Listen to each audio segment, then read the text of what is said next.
Hello to all the real estate agents out there having fun in the summer of 2025.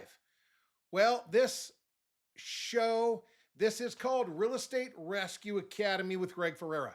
What's real estate rescue mean? Well, I'm trying to rescue you from catastrophic challenges in this crazy business. And I mean crazy, especially now. We just went through the COVID, 2% interest rates, all kinds of challenges, and a ton of opportunity. Well, I traveled for 9 years all over this beautiful country. I put several programs together to help agents just like you. You might be brand new or have 30 years experience. You have skills and talents that we can tap into to help you become more successful. The things we're going to talk about are generally not talked about in your offices. Your office managers aren't talking about them. And most of all, your credit hour classes are certainly not talking about them. So, as you move forward, Real Estate Rescue Academy with Greg Ferrera is going to be tips and strategies you can use in your business to help you become more successful. These are touches, these are strategies to create relationships. A lot of these are very ingenuitive, they're basic, they're pretty simple. Sometimes people say, "Well, Greg, that's kind of back to the basics." You know, it is in a way because back to the basics means back to the people. Really focusing on the customers. That's what this is about, right? Now, I had times where I was selling, 100 homes a year, and I probably wasn't as focused as I should have been on the customers. That's not today. I traveled the country for 9 years and helped thousands of real estate agents. So let's have a little fun moving forward. If you need some help, you can reach me at realestaterescueidaho.com. I am here in Idaho. I do a radio show twice a week. It's called Real Estate Rescue, and you can catch me on the website, realestaterescueidaho.com. Okay, our tip for the day, I'll call it communication and understanding motivation. What do you mean, Greg? Different things motivate people. Now, for those of you around the country, you've been doing this a long time, some of you, you've adapted to some craziness in this business, right? Closings, not closings, overpricing, negotiations, people changing their mind, walking away, all kinds of dynamics, home inspections. I mean, this thing could make you crazy. However, let's go back to the basic part. I say we're in the life transition business. Think about that for just a minute. The life transition business. Most people don't wake up on Saturday morning and say, "Honey, let's move for fun." They don't do that because moving's not fun. So, if that's the case, this isn't fun. We're the professionals. We're supposed to know what we're doing. We don't want to hear uh-oh. We don't want the clients to hear uh-oh. Nobody wants to hear uh-oh during the transactions. We all want to do a great job and be professional. So, first thing here, understanding motivation. Folks, there's a couple different places I've identified them.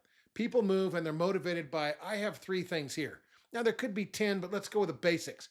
First one I have is money. Are they money motivated? Is there a job? Are they trying to make their mortgage payments? Is something come up? Do they want to sell? I mean, there's a lot of different things that are motivating the customers. Do they have to sell? Are they moving across the country for family? In my radio show, people are calling. I'm here in Idaho, people moving all over the country. We have people moving from Idaho all over the country. Fantastic opportunities all over the place. So it's not just here, this is everywhere. So the first one I want to know, are they financially motivated? Is this transaction about them and money? And it always is about money, but is that the main driver? Is it time? Maybe they have a job, they're starting their job at a certain date, and they have to be there.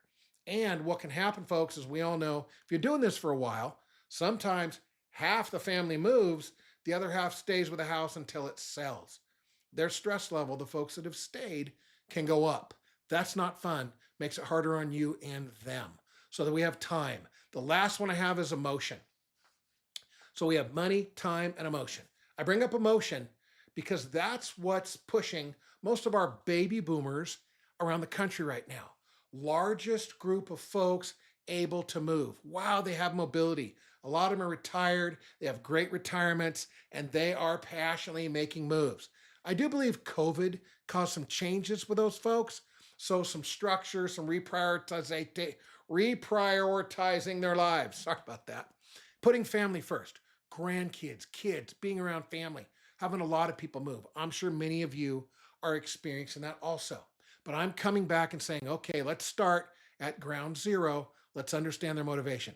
Are they motivated by money? Are they motivated by time? Are they motivated by emotion? Or, hey, Greg, they're motivated by all of them.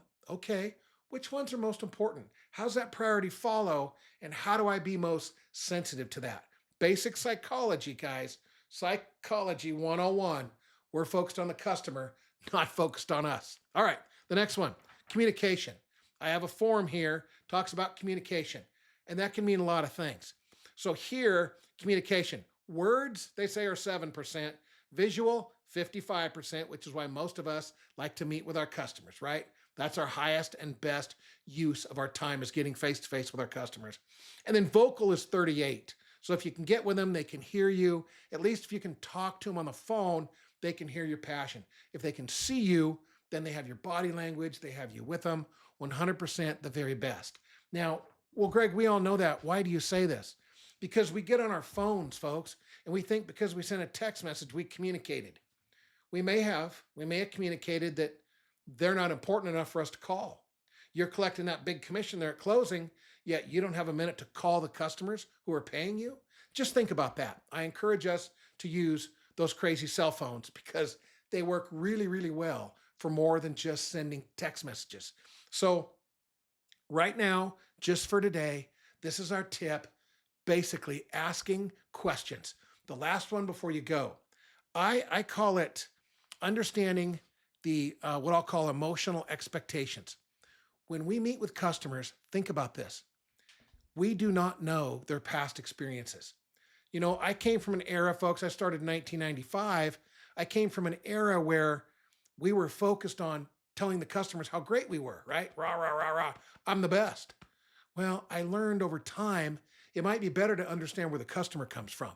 And then maybe I can be they used to call it a chameleon, but do I need to be something different? Can I just treat the customers the way they need to be and ask to be treated? That would be fair. So, moving forward, let's do this. Let's ask some questions. First question, I'll make a statement and ask a question. I'll say, hey, Greg, it's been my experience in this business that many people have worked with real estate agents before. Can you share with me what experiences you've had that you liked? Because I want to make sure I do those experiences and do those things for you. I want this situation to work out. I want this experience to be as great as it possibly can for you and your family. No, we're not doing that. If you try that, and I so much as have this on paper, I will laminate my copy and hand a copy to the customer. So we all have them. These are at meetings. We sit in offices, coffee shops, wherever. Maybe they're home. Sit down with them, be present, and then slowly go through some of these questions to understand where they're coming from. As far as they're concerned, you're coming from a place you want to make money, you're on a commission, you want to get a sale. They're in a different place. They have to pack, they have to move, they have a whole lot of things going on, and you may or may not be that conduit to help them get there. So why don't we step back for a minute, take a little bit of an assessment of where they're coming from, what their past experiences has been, and maybe I can do some things to make this whole situation easier on myself and them. Again, that's asking if they've had experiences with other agents that they liked. Now, some of you are sharpening on, Greg, what about the ones they didn't like? I know. I ask the first, what did they like? Because I want to learn. And then I'll ask what they didn't like. But you'll be amazed to when you try this thing out, that they'll share with you what they didn't like right up front. So they kind of hand it to you. But I'm trying to get what they do like. Now, as a side note, I'm going to keep this short, 30 more seconds. You can get out of here, go sell, practice some of this. But I did this one time, and I asked what they liked, and they gave me this long list of these things this agent did with them. Went to the mall, got their feet done, got their nails done, went shopping with them, all these cool things. Well, I was kind of blown away. I was younger at the time. I was willing to do just about anything, but I knew that wasn't going to work. And I said, what happened to her? Well, she retired. And I said, well, I'm not going to be able to do all those things, but if I do these things, will that be all right? So it's just communication. It's what I said when we first started this, communication 101. Basic.